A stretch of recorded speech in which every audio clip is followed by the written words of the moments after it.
When I came home from Bali, I expected jet lag, not muddy footprints inside my locked house.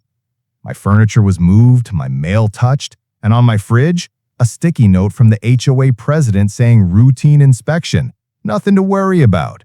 She used her HOA power to break into dozens of homes, including mine. But what she didn't know, I'm a lawyer with security footage and a plan. She thought she was above the law, until the police walked into the HOA meeting and took her out in handcuffs. I knew something was wrong the moment I stepped through my front door. After 2 weeks of pristine beaches and tropical drinks in Bali, coming home should have felt comforting. Instead, I froze in the entryway, staring at the muddy footprints trailing across my otherwise immaculate hardwood floors. Someone had been in my house. I dropped my suitcase and followed the dirty trail through the living room, noticing my coffee table had been shifted about 6 inches from its usual position. Nothing seemed missing, but everything felt violated. That's when I spotted it. A yellow sticky note attached to my refrigerator door. Routine inspection. Nothing to worry about. It was signed Karen Williams, HOA president, with a smiley face drawn next to her name. My blood ran cold. What routine inspection would justify someone entering my home while I was away? I'd taken every precaution before leaving for vacation. Set timers for the lights to turn on and off at random intervals, stopped my mail delivery, even asked my neighbor, Tom, to keep an eye on the place. That's what responsible homeowners do in our community. Pinewood Estates was a gated neighborhood with manicured lawns and strict homeowners association rules. Rules I followed meticulously. The monthly fees were steep, but they supposedly guaranteed security and property value protection. Never in my wildest dreams did I imagine the HOA president would use her position to enter my home uninvited. I pulled out my phone and called Tom immediately. "Hey, did you notice anyone going into my house while I was gone?" I asked, trying to keep my voice steady. "No," he replied hesitantly, "but I did see Karen's car parked outside your place a few days ago. I assumed she was dropping off some neighborhood newsletter or something." My security system included cameras at both the front and back entrances. I quickly pulled up the app on my phone and scrolled through the recorded footage. There she was, Karen Williams, in her signature pastel pantsuit, approaching my front door at 2:17 p.m. last Tuesday. She looked around furtively before pulling out what appeared to be a key. My key. She unlocked my door and disappeared inside for nearly 40 minutes. The footage showed her examining my living room, running her finger along shelves, checking for dust, rifling through a stack of unopened mail I'd left on the counter, and even opening my refrigerator. She seemed to be taking notes on a clipboard. When she finally left, she had that smug, self-satisfied smile she always wore at HOA meetings when denying someone's request to paint their fence a non-regulation color. I was furious. I drove straight to Karen's house, which wasn't hard to find. It was the one with the perfectly trimmed hedges and a sign in the front yard that read HOA President, as if it were an elected government position. Karen opened the door with that practiced smile of hers, but it faltered when she saw my expression. "Oh, you're back from vacation. How was it?" she asked sweetly, completely ignoring the fact that she trespassed in my home. "Why were you in my house, Karen?" I asked directly. She didn't even have the decency to look embarrassed. "It was just a routine wellness check," she explained with a dismissive wave of her hand. "We do them for all residents who are away for extended periods. It's for your protection." "Really?" Her condescending tone made my skin crawl.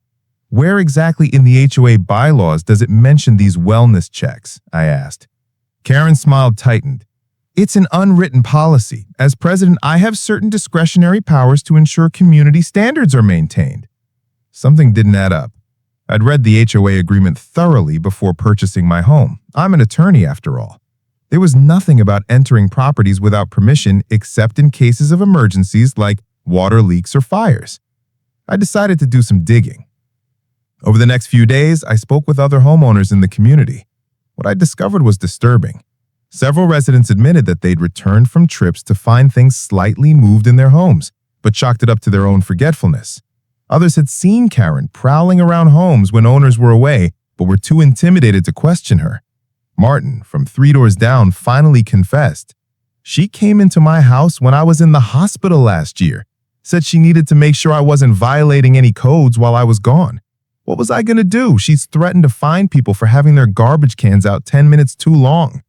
I compiled all the evidence, my security footage, statements from neighbors, a copy of the HOA bylaws highlighting the absence of any wellness check provision, and documentation of the lockbox where emergency keys were stored, which was only supposed to be accessed in genuine emergencies. I also discovered Karen was using these unauthorized entries to gather ammunition against homeowners she personally disliked. The day before the monthly HOA meeting, I filed a police report for breaking and entering and then prepared my presentation for the board. The community center was packed that Thursday evening. Karen sat at the center of the board table, gavel in hand, looking particularly pleased with herself as she called the meeting to order. When it came time for new business, I stood up. I'd like to address a serious security concern regarding unauthorized entry into residents' homes, I announced calmly. Karen's head snapped up, her eyes narrowing. I connected my laptop to the projector and played the security footage of her entering my house. The room fell silent. What you're seeing is our HOA president using a key from the emergency lockbox to enter my home without permission while I was on vacation, I explained. This is not only a violation of HOA bylaws, but also state law. Karen's face had turned an alarming shade of red. She banged her gavel repeatedly. This is out of order. These wellness checks are for community protection. That's when I played testimony from other homeowners who'd experienced similar invasions. The other board members looked increasingly uncomfortable. There is no wellness check provision in our bylaws, I stated firmly. What there is, however, is a clear statement that emergency keys are only to be used in cases of water leaks, fires, or other emergencies that could damage property. I then gestured toward the back of the room, where 2 police officers had quietly entered. Karen spotted them and stood up so quickly her chair toppled backward. "This is ridiculous," she sputtered. "I was protecting the integrity of our community. People leave windows open, they forget to turn off appliances, they could have forbidden items that violate our covenants." Her voice had reached a pitch that made several people wince. "So you admit to entering homes without permission to look for violations?" I asked quietly. The room watched in stunned silence as Karen tried to justify her actions. "Someone has to maintain standards around here. Do you know what would happen if I didn't enforce the rules? Property values would plummet. We'd have people painting their houses purple and installing those tacky flamingo lawn ornaments." She was in full meltdown mode now, her carefully cultivated image of authority crumbling with every word.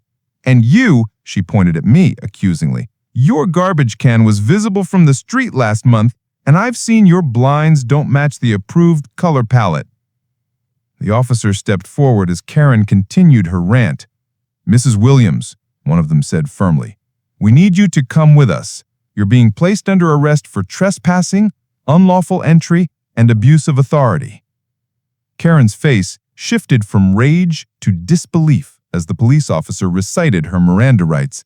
"This is absurd," she shrieked as they escorted her toward the door. "I'm the HOA president. I have keys to all your homes. Who's going to make sure everyone follows the rules now?" The entire room watched in shock as Karen, the woman who had fined people for having grass half an inch too tall, was led away in handcuffs, still insisting she was just doing her job. One of the remaining board members cleared his throat awkwardly. "I think we should call an emergency election for a new president," he suggested. The motion passed unanimously. 3 months later, Karen's case went to court. The judge was particularly unsympathetic to her claims that HOA authorities somehow superseded basic property rights and privacy laws.